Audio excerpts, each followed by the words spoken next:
The way paint works is it mirrors or reflects, whatever the surface below it is. So, it starts with the preppers. And in the painting world, most people aren't really using gel coat. It's a really durable, hard shell that we're painting over at that point too. Some of those areas have to be just flat. So they'll block everything down, and they'll take their straight edges and scales, and they'll measure everything out, make sure we've everything's within the tolerance and standards that Wilson Audio has set. I mean, a lot of handwork and time goes into doing that. And then after they've prepped it, they blow it all off and blow it out. They'll wipe the product and the enclosure off and get it as clean as they can get it, and then it waits to come in the paint booth.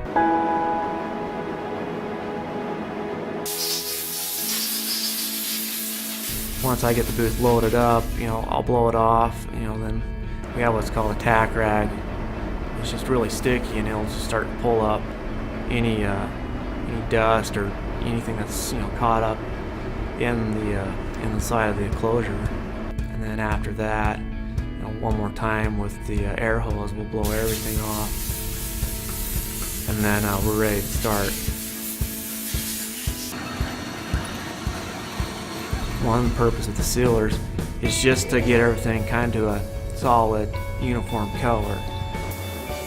The other, and one of the main purposes of the sealer, is just it helps bond the paint to the gel or the substrate. So it's really creating a barrier, and then it's bonding the two together. We'll put the first coat of base on. That's where everything pretty much happens.